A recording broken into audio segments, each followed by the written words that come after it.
Sa kabila ng pag-iit ng House Committee on Justice na otomatiko nang nagsimula ang one-year ban sa paghahain ng iba pang reklamong impeachment laban sa Pangulo, iba-iba pa rin ang pananaw at paliwanag ng ilang eksperto. Nakatutok si Joseph Morong. Formal nang nirefer kagabi sa House Committee on Justice ang dalawang impeachment complaint laban kay Pangulong Bongbong Marcos. Ito yung inihain ng January 19 ng grupo ng abogadong si Attorney Andre De Jesus at inendorso ng Pusong Pinoy Party List. At ang ikalawang complaint naman na inahain kahapon din na Teddy Casino, Lisa Masa, Renato Reyes at ilan pang individual at inendorso ng Makabayan Bloc. Graft and corruption, culpable violation of the Constitution, betrayal of public trust ang mga inireklamo ng dalawang grupo laban sa Pangulo. Ayon sa ilang mga eksperto sa konstitusyon, dahil sa pag-refer na ito sa House Committee on Justice, may ituturing ng may initiation o may nasimula ng impeachment complaint laban sa Pangulo. Bagaman dalawa yung complaint na iyahain o nahinain, yung referral ay single lamang at therefore considered lang siya bilang isang initiation. Pero magkaiba ang pananaw kung nagsimula na ang one-year ban o isang taon na hindi pwede maghain ng impeachment complaint laban sa Pangulo. Ayon kay dating Supreme Court Associate Justice Adolfo Ascuna na isa sa mga nagbalangkas ng 1987 Constitution, bagaman wala silang isinulat sa konstitusyon kung kailan nagsisimula ang one-year ban, ang pag-refer daw sa House Committee ay simula na ng pagtakbo ng one-year ban. This is not defined as to what will trigger the 1 year. Okay. But we allow the House to adopt rules to implement the provision that initiates the impeachment proceedings against the President, and the 1 year ban starts. At tinutukoy ni Ascuna ang inilagay nila sa konstitusyon na isang beses lamang maaari magpasimula ng isang impeachment proceeding laban sa mga impeachable official tulad ng Pangulo. Ayon kay dating Supreme Court Associate Justice Adolfo Ascuna, wala nang ibang impeachment complaint o reklamo na maaaring ihain bukod dun sa dalawa na hawak na ng House Committee on Justice sa loob ng isang taon. Na-initiate na kagabi yung impeachment proceedings against the President. Kung meron pang pangatlo, pang-apat, ay barred na yun. Any further complaint has to be filed initiated after 1 year from yesterday. So January 27 na. Next year, 2027, sir. Pero para kay Professor Paulo Tamase na nagtuturo ng konstitusyon sa UP College of Law, tila lumabo daw ito na maglabas ang Korte Suprema ng desisyon tungkol sa tangkang impeachment laban kay Vice President Sara Duterte. Ang indication ng Korte Suprema doon ay nagsisimula ang 1-year bar rule mula sa dismissal ng kaso ng impeachment. Based lang sa desisyon ng Supreme Court, hindi pa siya nagsisimula. Tingin ng Tamase dahil dyan walang kasiguruhan kung pwede pang may humabol na maghain ng impeachment complaint. Hindi natin alam ngayon na na-initiate na nga yung kaso ng impeachment laban kay Pangulong Marcos kung meron pang pwedeng humabol dahil hindi pa naman nagsisimula yung 1-year bar rule kung titingin tayo sa dismissal. So may ganun na puwang ngayon o gap. Dismissal doesn't initiate it. Dismissal ends it. What is the start of the 1 year period is not from the dismissal, is from the initiation. Okay. And the initiation is either by referral to the committee or archiving. Pero nanindigan si House Committee on Justice Chairman Congressman Jervil Luistro, sarado na ang tindahan. Hindi na. As a matter of fact, wala nang pwedeng humabol. Kasi ito yung paulit-ulit kong sinasabi. Basta may makarating na impeachment complaint sa Justice Committee, following the Francisco ruling, no? It completes the initiation process and therefore it bars all subsequent impeachment complaints against the same impeachable official. It likewise triggers the running of the 1 year prohibition period. Para sa GMA Integrated News, Joseph Morong, nakatutok 24 oras. Sinuspindi na ang biyahe ng lahat ng pampaserong barko ng Allison Shipping Lines. Ang kumpanyang nagmamay-ari sa lumubog na Roro malapit sa Basilan. 10 ang nasa listahan ng mga nawawala pero wala sa talangyan ang mga hinahanap ng ilang nawalan ng mahal sa buhay. Nakatutok live si Jonathan Andal. Jonathan!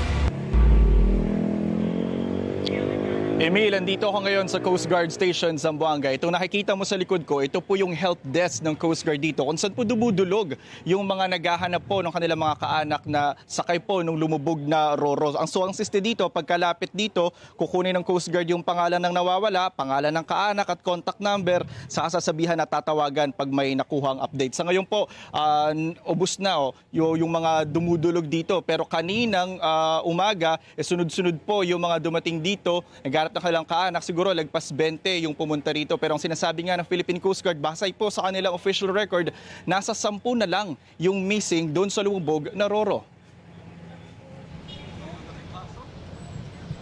Ito po siya, kung sino man po yung nakapulot sa kanya. Kasi hanggang ngayon missing pa rin po siya. Pero alam namin na ano po siya, nabuhay pa rin po hanggang ngayon. Magdadalawang araw nang hinahanap ni Hermeline ang anak niyang si Dina na sakayan niya ng MV Tricia Kirsten 3 nang lumubog ito kahapon sa Basilan. Kasamaan niya ni Dina ang kanyang kuya, asawa nito at anak nilang sanggol. 4 sila. So, yung 3 po na-rescue na pero patay na yung anak yung apo ko. Siya na lang po yung nawawala. Kung buhay man or patay, dapat talaga tanggapin natin kung ano man nakaano sa kanya. Si Mudar naman, 7 kaanak na sakay rin umano ng Roro ang hinahanap sa Coast Guard Station kanina. Asawa ko po, si Harija Girol, pati auntie ko po, si Balma Girol, pati asawa niya, si Girol, pati si Alma, pati si Junhar, pati si Rondon Girol, pati ikapito po yung batang na maliit, 2 taon. Sa ibang barko daw dapat sasakay ang mga kaanak kung hindi pinalipat sa MV Tricia Kirsten 3. Sabi ng bayaw ko confirm, sumakay sila sa Tricia. Tinignan po namin sa list, ng missing wala po sila doon. So ang tanong ko po kung nasaan ang pamilya po. Nandun naman po sa manifest po ang pangalan ng mga pamilya po. Kinumpirma naman ng Philippine Army na nawawala rin ang pasaherong sundalong si Sergeant Wendell Sabuyas. Kwento ng kapwa nitong sundalong nakaligtas, papunta sana sila kahapon sa Hulo kung saan sila na destino. Ginising siya ng kasama namin, sir. Tapos hindi ko na kuan kung nagising siya o hindi, sir. Hindi na namin mahanap si Sergeant Sabuyas, sir. Pero sabi ng Philippine Coast Guard, batay sa kanilang official record, posibleng wala ng pasaherong nawawala. Ang 10 missing sa listahan nila ay ang 8 tripulante ng barko, ang kanilang kapitan at ang tauhan ng Philippine Coast Guard na naging sea marshal sa biyahe. We are basing doon sa aming manifest na binigay sa amin. Ngayon, if ever po na meron talagang ibang missing, that would be part ng magiging result ng investigation natin. Na ibig sabihin, meron talagang hindi nakasulat sa manifesto. Sa ngayon po, ayaw po namin mag-speculate. We welcome any information from the public. Ayon kay Transportation Secretary Giovanni Lopez na nagsadya rito sa Zamboanga City, hindi muna papayagang bumiyahe ang lahat ng 24 na passenger ships ng Allison Shipping Line ang may-ari ng lumubog na Roro. Yun ay hanggang hindi sila nakakapasa sa gagawing inspeksyon ng Marina at PCG. Kung may makitang paglabag, sususpindihin o tatanggalan ng permit ang kumpanya. They are now grounded. And Marina and Philippine Coast Guard, they have 10 days to conduct a maritime safety audit and risk compliance and also inspection. Kung lalabas po sa investigasyon na meron pong pagkukulang ang gobyerno, makakaasa po kayo na yayariin, sisibakin, we will file the appropriate cases against our fellow workers. Ganon din po sa panig ng ship owner. Dagdag ni Lopez, meron daw 32 maritime incidents ang Allison Shipping mula 2019. So I'm asking Marina, what did we do for the last how many years? Nasaan ang mga report? Ano ba yung pagkukulang natin? Sa mga rutang Allison ships lang ang bumabiyahe, nakiusap si Lopez sa Coast Guard na magbigay ng libreng sakay. Inatasan din ng Marina na maglabas ng special permit sa ibang shipping line. Pero ano ba talaga ang dahilan ng paglubog ng Roro? Sabi ng mayor ng Zamboanga City na isang dating kapitan ng barko at asawa ng isa sa mga may-ari ng Allison Shipping Lines, posibleng dahil ito sa napigtas na lashing o yung bakal na tali na kumukontrol sa galaw ng karga ng Roro. Siguro yung lashing materials hindi kinayanan, baka mabigat yung truck, baka overcapacity. So, hindi nila namataan yun, pumutok yung rolling materials, nung gumano ng barko, nung nag-rolling siya, sumaba yung truck, tumagilid.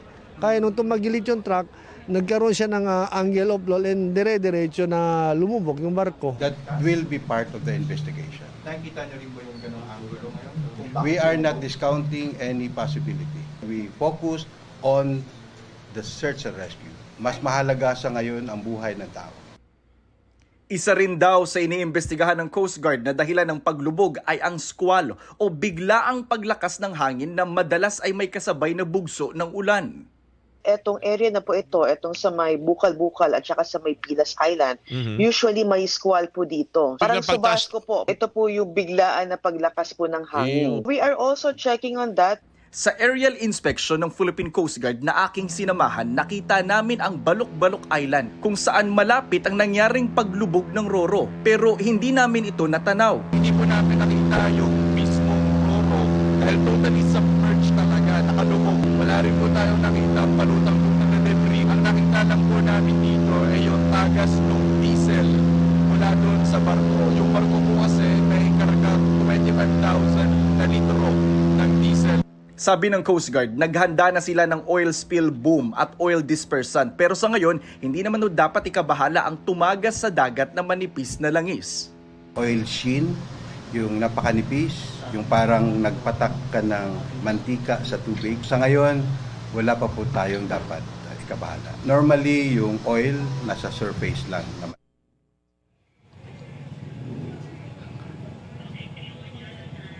Emil, bukas ay sisisiri na po ng mga technical diver yung ilalim ng dagat ng Basilan para malaman kung meron bang naipit o natrap doon sa ilalim ng barko. 76 meters yung tinatayang lalim ng dagat doon. Ang sabi pa ng Philippine Coast Guard, magpapadala na rin sila dito ng ROV o Remote Operated Vehicle para tumulong po sa paghahanap doon sa ilalim ng dagat para po doon sa mga nawawala pa ring pasahero at sakay ng barko. Yan po ang latest mula rito sa Zamboanga City. Balik sa iyo, Emil. Maraming salamat, Jonathan Andal. Nabundol ng isang nag-counterflow na ambulansya ang isang babaeng tumatawid sa kalsadang nagdudugtong sa Quezon City at San Mateo, Rizal. Nahuli kamyan at tinutukan ni Salima Refran. Umaalingaw-ngawang sirena ng ambulansya sa Batasan San Mateo Road alas 7:30 ng umaga nitong Lunes nang tumawid ang babaeng ito. Nabundol siya ng isa sa dalawang ambulansyang nag-counterflow na dahil sa bigat ng trapiko. Ang babae, gumulong at pumailalim pa sa motorsiklo ng uploader. Agad namang huminto ang mga ambulansya na galing pang San Mateo, Rizal. Nilapitan ng sakay ng mga ambulansya ang babae na kumaskas ang muka sa kalsada. Ayon sa uploader, dinala ng ambulansyang nakabundol ang babae sa ospital. Kinumpirma ng Barangay Ampid 1 ng San Mateo na ambulansya nila ang nasa video. Pero wala pa silang opisyal na pahayag sa ngayon. Para sa GMA Integrated News, Salima Refran, nakatutok 24 oras.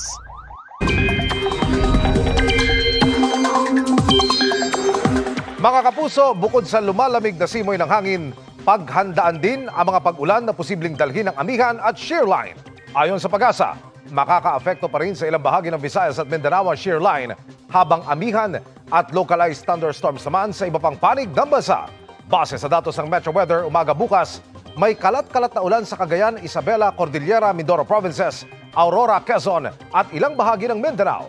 Pagsapit ng hapon, mas marami ng uulanin sa Northern at Central Luzon, Palawan, Zamboanga Peninsula, Northern Mindanao, Barm at Soc-Sargen. Sa Metro Manila, gaya kanina ay posible pa rin ang mga biglaang pag-ulan kaya magdala pa rin ng payong. Samantala, ayon sa Pag-asa, posibleng magkaroon ulit ng panibagong bugso ng amihan sa mga susunod na araw at umabot ang epekto hanggang sa Northern Mindanao. Ang lamig ng amihan, karaniwang nagpapatuloy hanggang Pebrero. Iniutos ng Transportation Department ang malalimang investigasyon sa sunod-sunod na trahedya sa dagat, gayon din ang pagrepaso sa mga polisiya para masigurong ligtas ang mga barko. Nakatutok si Dano Tingkungko. CPR po ng ating Philippine Coast Guard.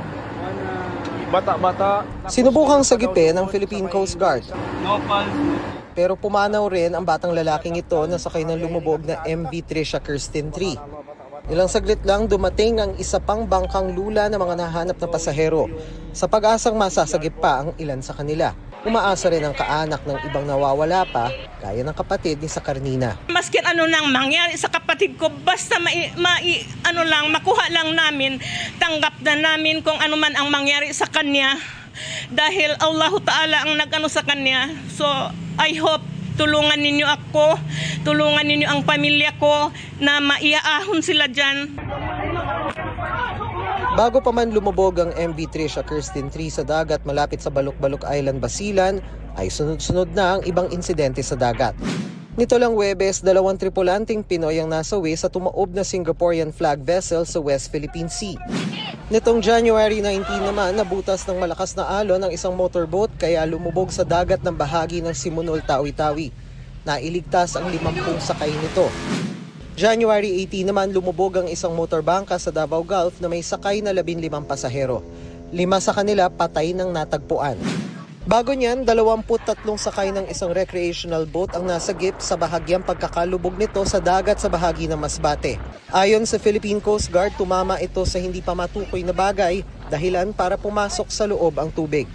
Dahil sa magkakasunod na trahedya sa dagat, ipinagutos ng Department of Transportation ang malalimang investigasyon na hindi lang nakasentro sa iisa o 2 kumpanya. Rerepasuhin din ang mismong polisiya ng pagsusuri at pagsigurong seaworthy ang mga barko. We're not just addressing the issue of Allison, this particular incident, but we're also addressing the issue of enforcement, regulation, and policy. 10 araw ang binigay ng DOTR sa Marina at Philippine Coast Guard para magsagawa ng comprehensive safety audit at inspection. Pwedeng humaba o pwedeng umikli ang inspeksyon. Iniutos din ang full inventory ng lahat ng mga dokumento ng mga aktibong shipping line sa bansa, kasama ang pagsilip kung may pagkukulang ba ang mga ahensya ng gobyerno at kung ano ang dapat baguhin sa polisiya para hindi na mangyari ulit ang isa pang trahedya sa dagat. Maglalabas kami in the next few days ng department order, circular, to make sure that incident like this will never happen again, or we minimize it in the sense na kung talagang act of God siya or whatever. Kung lalabas po sa investigasyon na meron pong pagkukulang ang gobyerno, makakaasa po kayo na yayariin, sisibakin, we will file the appropriate cases against our fellow workers. We are exacting accountability and we will be very unforgiving on this. Sa kasalukuyang paraan ay sinisilip lang ng Coast Guard ang Master's Declaration on Safety ng mga barko. Yung barko mayroon po yung ship safety certificates. So una po yun na tinitingnan. Kung mayroon pong pagdududa yung Coast Guard, gumagawa po siya ng more detailed inspection. Pero kung lahat ng barko nila ay dadaan sa detalyadong inspeksyon at sila lang ang gagawa, ay maapektuhan ang pagpapabiyahe sa mga barko. Na yung isang detailed inspection ng barko, makakailangan po yan ng around half day. Kung ilan po yung turnaround ng barko, kung ganun po na sistema yung ating gagawin, magkakaroon po ng congestion. Issue rin ang aktual na lifespan ng isang barko at kung kailan ito dapat i-phase out. Depende po sa maintenance po niya. Kasi it's possible na ang isang barko age 5 pag hindi naman properly maintained. Hindi rin po seaworthy yan. Ayon sa Marina, isa sa mga posibleng isulong na amyenda sa polisiya ang mas masusing risk assessment sa kada barko sa halip na kada kumpanya. It should not be on a company basis kasi we should be able to determine the risk level ng isang barko, high risk, low risk or moderate or low risk. Para sa GMA Integrated News, Dano Tingkong ko nakatutok 24 oras. Bigong lumusot sa Senado ang resolusyon para kondenahin ang tila pagbabanta ng Chinese Embassy sa mga opisyal ng Pilipinas na tumutuligsa sa agresyon ng China sa West Philippine Sea. Halos lahat sa minorya ay tutol sa resolusyon sabay puna pa ng ilan sa kanila. Sa isang tagapagsalita ng Philippine Coast Guard, nakatutok si Ian Cruz. 15 senador ang pumirma sa draft ng resolusyong kumokondena sa Chinese Embassy dahil sa tila banta nito sa mga opisyal ng gobyerno na kritikal sa agresibong aksyon ng China sa West Philippine Sea.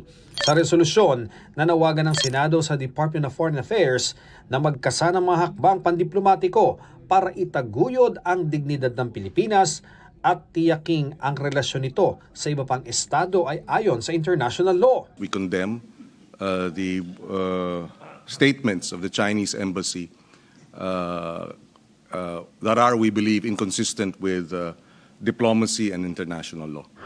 Sa gitna ng pagtalakay para dyan, nirepost pa ng embahada ang larawan ng mga senador na sumusuporta sa resolusyon na unang ipinost ni Tariela na ani Ontiveros, tila tinuyapang gaya-gaya lang sila sa isa't isa.